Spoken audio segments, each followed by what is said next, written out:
안녕하세요. 재테크는 여호수아처럼 되나리온 김강주입니다. 되나리온의 김우수입니다. 와.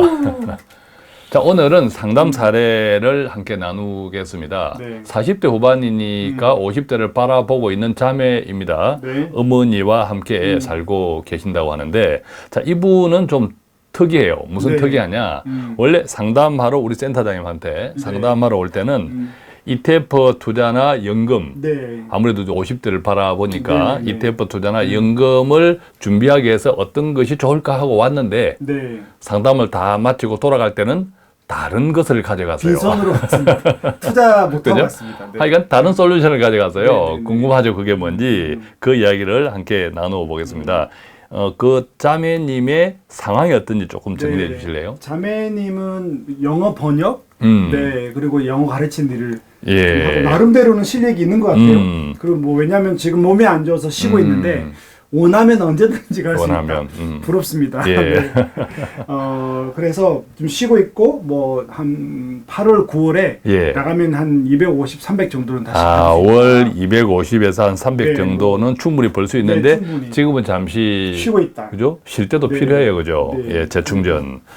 자, 그러면 현재는 또 아까 어머니랑 살고 있다고 했는데 어떤 상황인가요? 그 어머니 집에 좀 들어가 있고 그 전에 이제 좀 전세로 있다가 예. 한 1억 5천 정도 전세로 있다가 이제 뭐 몸이 안 좋아서 어머니 집으로 가 있는 상태인데 그럼 1억 5천 남았겠네요? 네 그러다 보니 이제 아, 그것을 어머니는 가지고? 여기 살아라 어. 어디 가지 마라 예. 심심하니까 잘 됐다 예. 아버님 안 계시거든요. 예. 그리고 이제 1억 5천이 생겼으니까 이거 속이러 온 거예요. 투자해달라. 예. 뭔가 이제 1억 5천을 좀 튀겨 보려고. 네, 친구의 이야기 듣고 친구랑 예. 같은 거 해달라 이렇게 온 거죠. 그래도 이제 연금이 아무래도 50대를 바라보니까 연금에 네. 대한 갈급함도 있을 것 같고, 그래서 이제 친구의 이야기 듣고 네. 이런 걸 이제 소개받으러 왔네요, 그죠? 네네네. 자, 그런데 다른 솔루션을 줬다고, 그죠? 그래서 뭐 늘 우리 방송에서 이야기하지만 사람 나고 돈 난다.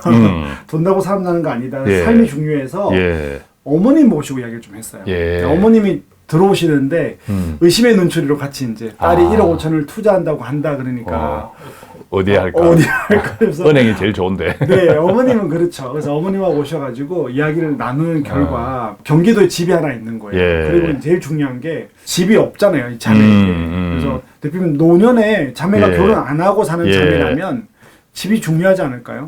중요하죠. 노후에는 첫 번째는 집이 중요하고 있을 수 있다면 네. 집이 중요하고 두 번째는 연금, 그 다음에 네네네. 또 목돈. 네. 그러니까 집이 있으면 주택연금으로도 활용할 수 있고 네네네. 또 목돈이 필요할 때 우리가 대출이라는 제도를 통해서 목돈도 활용하고 집이 굉장히 중요하더라고요. 네. 그래서 그 이야기를 나누는 결과 뭐 또 나중에 그 돈 투자했다가 이분은 몇 년 어머니랑 있다가 예. 이제 전세로 또 나가면 된다라고 생각을 했는데 어머니가 경기도에 집이 하나 있는 거예요. 그럼 어머니는 지금 살고 있는 집이 하나 있고 경기도에 또 하나 더 있는데. 2주택이네, 2주택. 그렇죠. 어머니 부자다. 네네.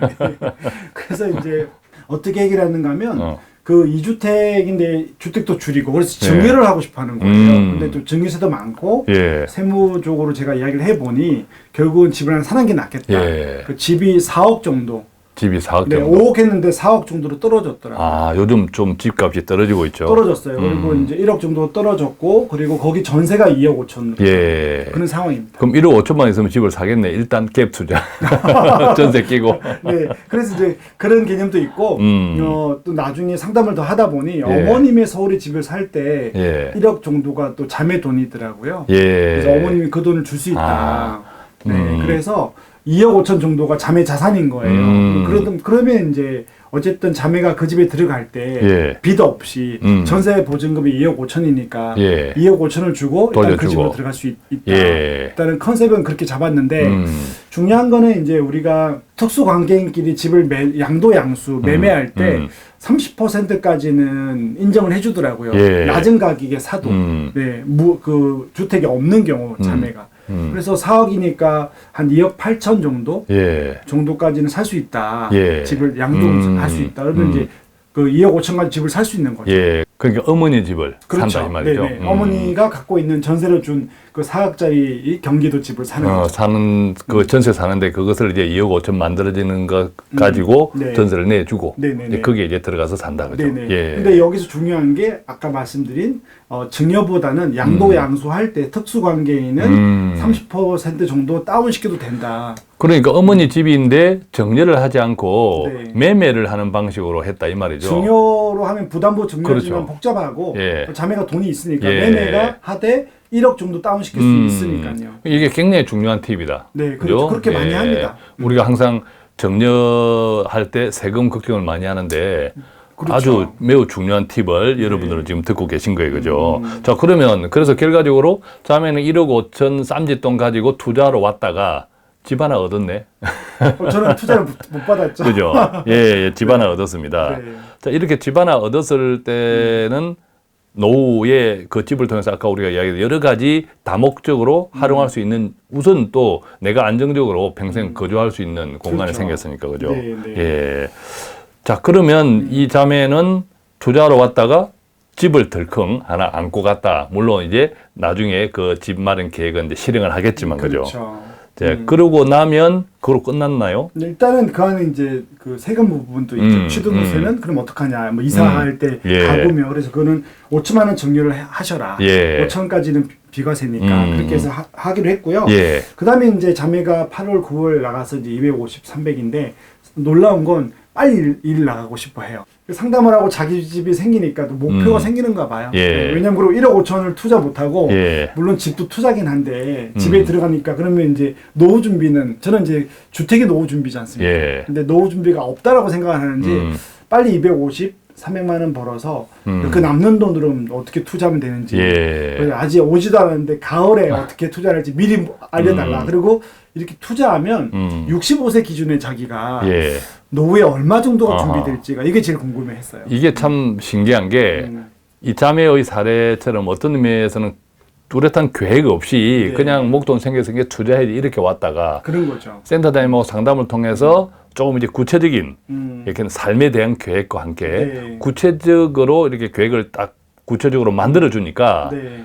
투자에 대한 목적 의식이 더 뚜렷해진 거네, 그죠? 그리고 돈도 벌고 싶고 돈도 벌고 싶고. 아 영어 해서 뭐해 이러고 빨리 이제 쉬고 싶었는데 그러면 집을 사고 나니 돈이 없으니까 예. 한 10년간 더 열심히 일해서 목적을 가지고 돈을 모아야 그렇죠. 되니까. 막연했다가 구체화되니까 네. 이제 그 구체화된 호주머니를 빨리 채우고 싶은 동기부여가 더 생겼네. 자, 그래서 이제 만약에 이제 가을부터 한 250만 원 정도를 네. 번다면 네. 그건 또 어떻게 계획하면 좋을까요? 그렇죠. 300만 원 이상 또 벌 수 있다고 막 이렇게 찼을 때 제가 몸이 아파서 쉬니까 그러지 마라.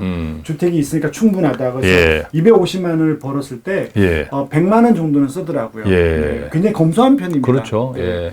저번에 뭐 한 4, 500 벌어서 한 3, 400 썼는데 아프면서 또 자기도 돌아보고 그렇죠. 많이 검소해졌더라고요. 자, 그러면 250에서 100만 원을 쓰면 이제 150만 원 남았다가 150만 원을 어떻게 할 것이냐라는 거다, 그죠? 150을 저는 이제 뭐 우리가 항상 요즘 이제 주가도 낮으니까 적립식 ETF에 100을 넣고 예. 50만 원 적금을 넣자고 했는데 자매가 또 자꾸 이렇게 노후를 위한 연금을 생각했던 것 예. 같아요. 어머님이 또 중간에서 연금을 있어야 된다. 예. 그래서 ETF에 50을 넣기로 했고요. 예. 지금은 아닙니다. 가을에 돈 들고 가을에 오면요. 돈 들고 오면 네. 소득이 생기면 네. 그리고 이제 50만 원은 그 변액연금에 넣자. 예, 10년 납. 예. 그 대신 30만 원만 계약을 하고 예. 20을 추가 불입하자.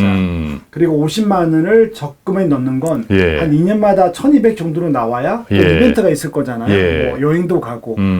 그래서 이벤트를 쓰고 또 남을 거거든요. 예. 적금으로 남으면 또 ETF나 변액에다가 추가 불입을 계속해서 돈을 한 3억 정도를 65세까지 예. 모아가자. 250에서 100만 원 쓰고 150만 원 남는 가처분을 50으로 구분해가지고 100은 노후 자산으로. 50은 ETF로 나름대로 이제 중기 자금 목돈을 좀 만들고 네, 네, 네, 네. 또 50은 연금을 준비하고 그러면 이제 추가 납을 또 할 수 있도록 다음에 여유를 네. 가지고 좀 준비하고 네. 그다음에 또 나머지 50은 적금을 통해서 네. 안전하게 돈을 모아가는 이렇게 네. 이제 좀 구분을 했다 그죠. 예. 그리고 또 국민연금을 안 하고 있더라고요. 또 어디서 뭐 유튜브 보고 이렇게 젊은 예. 세대도 아닌데 쉬는 동안은 막 내기 싫어하더라고요. 그리고 또 지역가입자기도 하고요. 예. 그래서 10만 원 계속 내자. 예. 국민연금 괜찮다.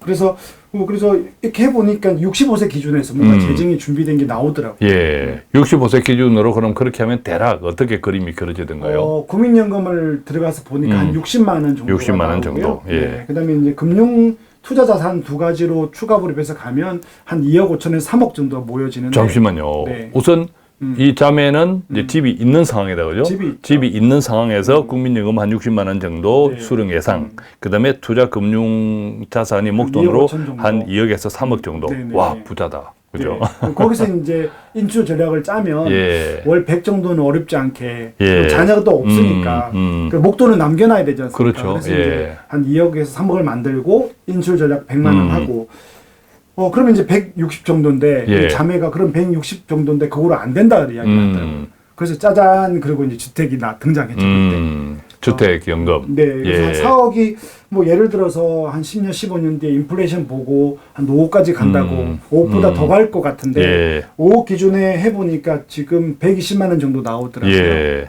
예, 그러면 합쳐가지고 280만 원 정도가 준비되니까. 또 이분 같은 경우는 지금 현재 기초연금의 대상자도 돼요. 아, 이 상대가 네. 그러니까 우리가 너무 기초연금을 못 살아서 받는다 이렇게 생각하실 필요는 없어요. 아, 지금 그러겠네요. 기초연금이 65세 이상의 70%가 기준이니까 네. 소득 하위 70%, 나머지 위에 30%는 상류층이라고 보고. 감사한 거죠. 그죠? 그러니까 70%한테 음. 받을 수 있는 것이 기초연금이기 네. 때문에 이게 뭐 내가 가난해서 그런 생각 가질 필요 없고 그러겠네요. 나라에서 여태까지 애쓰고 수고했다. 수고했으니까 나라에서 조금 도움 받는다. 네. 그죠? 그때까지 세금으로 기여하고 노동으로 기여하고 나라 성장에 기여했잖아요. 그렇게 생각하면 좋은데 이분도 해당은 받겠네요. 돼요. 네, 그죠? 네. 예. 그럼 그렇게 하면 그것도 한 25만 원, 저 돈도 계속 올라가겠죠. 기초연금도. 한 300만 원 받겠는데요. 예, 예. 뭐 그렇게 하면 지금 이분이 이 자매가 나중에 65세 때 예상했던 것에는 어느 정도 많이 근접하겠다, 그죠? 네, 그 여유도 있고 또 이제 이게 집의 핵심인 것 같았어요. 맞아요. 1억 예. 5천을 제가 예를 들어서 예. 잘 해줄게 그러고 했다면 나쁘지도 않겠지만 예. 주거 문제가 늘 해결돼요. 맞아요. 예. 주거 문제만 해결되면 왜냐하면 경제 활동기에서나 나중에 은퇴한 이후에나 주거 비용이 만만치 않잖아요. 그리고 또 혼자 있으니까 또 그렇죠. 안정성 확보도 돼야 맞습니다. 되고요. 네. 예. 근데 그렇게 할 때 또 그때 가서는 이 집을 조금 더 작은 그럼요. 집으로 그죠? 네. 바꿀 수도 있겠고 매도 해서 뭐 그런 여러 가지 다양한 것을 할 수 있는 것이 주택이니까 1억 5천 들고 투자하러 왔다가 집을 안고 갔다. 하지만 65세 더 많은 돈이 그죠? 예. 포트폴리오를 통해서 예. 안전하게 할 수 있다. 예, 그렇게 아주 멋진 플랜이 되었던 것 같습니다. 여기의 핵심은 계획을 세웠다는 거고 계획이 만들어지니까 의욕이 생겼다는 거고. 아, 그거 되게 중요합니다. 그렇죠. 그 계획은 삶에 대한 계획을 기준으로 했다는 거고. 맞습니다. 이런 것들이 아주 멋진 플랜이 등장할 수 있었던 원인이 아니었던가 생각해 봅니다. 자, 오늘은 이렇게 40대 후반, 뭐 한 50대까지 생각해 봐도 되겠는데, 노후 준비를 포함한 재정 계획에 대한 실제 사례를 함께 나누어 보았습니다. 좀 도움이 되셨죠? 저희 데나리오는 조금이라도 유익한 정보가 될 수 있도록 최대한 노력하고 있습니다. 오늘 이야기는 여기서 마치겠습니다. 고맙습니다. 감사합니다.